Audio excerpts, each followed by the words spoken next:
Hello everyone. Today we're going to consider a new concept, and that is thinking. So when we're looking at thinking, it is a concept that helps explain how we use knowledge gained by consciously experiencing the world around us to analyze situations, solve problems, and make decisions. Basically, all conscious mental activity is regarded as thinking, be it planning ahead or daydreaming, all of it comes under thinking. Such cognitive abilities are also regarded as a key dimension of intelligence. So it involves manipulating mental representations to draw inferences and is often goal directed. So basically, when you're thinking of any form of conscious mental activity, it can be considered as thinking. Today, we are going to be considering the different components of thought. So, when we are looking at thought, there are basically two major forms of mental representations, and that is mental images, and the other one is concepts. In this particular video, we're going to focus our attention towards mental images, and in the forthcoming videos, we will look into concepts. So, now let's move on to understand what mental images really are. So, when we are looking at mental images, the first thing that you need to understand is it is basically a mental representation of objects or events that are not physically present. So, let's look at it in terms of an example. Like right now, try out this activity. Try reciting the letters of the alphabet that consists of only curved lines by closing your eyes. So, when you're trying out this activity, closing your eyes, you probably would begin by visualizing different alphabets. So as you do it, you might come up with all of these alphabets that you actually see in the English language. So basically, it involves actually mentally representing different alphabets and then trying to see whether they have curved lines. So that is basically a mental image.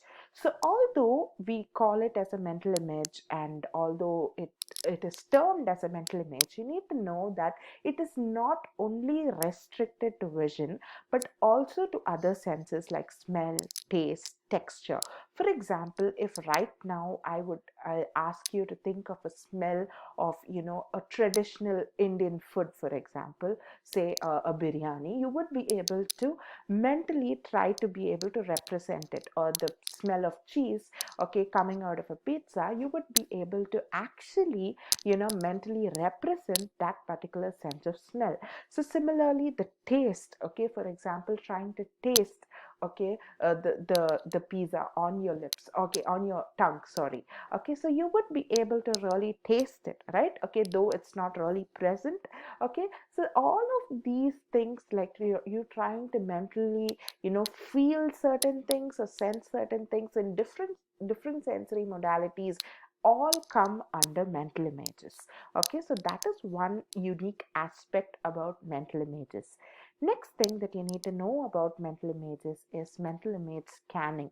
So scanning is, when you're trying to locate different objects. For example, if I'm going to ask you to walk through around your house, like I'm going to ask you to tell me how many windows do you have in your house. So you would probably begin from your living room and go on to your dining, and then move on to the kitchen, and then move on to the other rooms in your house. Okay, so basically you literally go door to door. Okay, so that is scanning. Okay, so you basically mentally scan through your entire house. Okay, so different researchers were wondering whether scanning objects, okay, in your mind, is it the same as scanning objects when you try to visually see them. And they came up with this experiment wherein they had a small little map, okay, and then they had placed different objects around it. And this was the yellow part that you see here is the starting point. And they asked all the research participants to actually go through this entire map wherein there are different objects placed. Okay, so they went through it, and afterwards when they were asked to tell or locate where the rock was or where the well was. Okay, they were actually scanning and telling, okay, it is located at the topmost corner, okay, or the well is in the farther left extreme. Okay, so it was noticed that the shorter the distance, the shorter the time it took for them to scan the image. The longer the distance, the longer the time it took for them to actually scan the image. So that was one more interesting thing about mental images, which is mental image scanning, wherein the farther the object is away, the more longer it takes for you to actually locate that. For example, from the hall, if you're gonna try to locate the number of windows that are there in your top floor in the last room of your house, it would take you longer to get there in your mind visually and locate it, okay, rather than your living room. All right, so it's similar to that. So mental image scanning is somewhat closely related to actually when you scan it visually. That's another thing about mental images. Next that you need to know about mental images is manipulation of mental images. So manipulation, do you really manipulate mental images? So that was another question that many people were wondering. Okay, so just as it takes time to physically rotate and manipulate objects to understand how the object is or to try to figure out what it is, it sometimes really takes us a while to do that even mentally, and we do manipulate images mentally. For example, if I would ask you a question, do frogs have lips and stubby tails? Okay, so this would make you actually try to visualize a frog in your brain.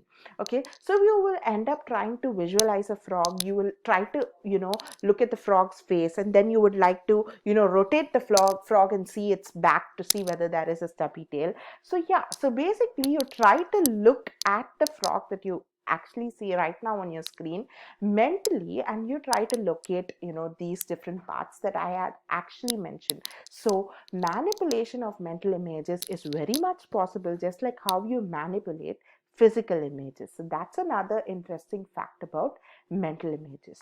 Next thing that you need to know about mental images is that they are actively constructed. So that's the first part we're going to look at.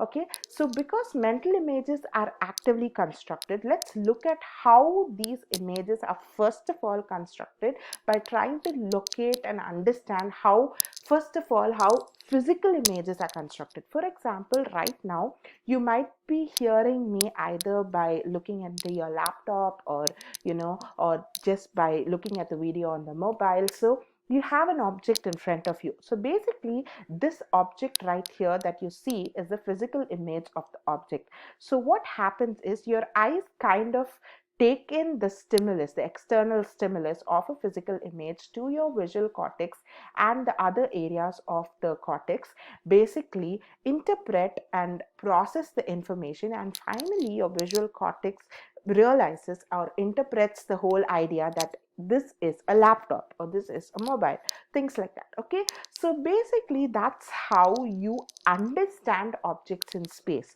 So if a suitcase is placed in front of you, this is how you try to understand that, okay, this is a suitcase, or this is a pillow, or this is a handbag. Okay, so this is how you kind of understand different objects. So now let us try to understand what happens when you're not seeing the object, but you're actually trying to have a mental image of the object. So what really happens in that sense is, when you're trying to have a mental image, so basically in creating a mental image of an object, what happens is other areas of the cortex associated with stored knowledge send information to the visual cortex where the image is perceived in the mind's eye. So basically this happens when you're trying to have a mental image. So basically mental images are actively constructed, and because they are actively constructed, they are obviously subject to errors. So that's another thing about mental images. So with this,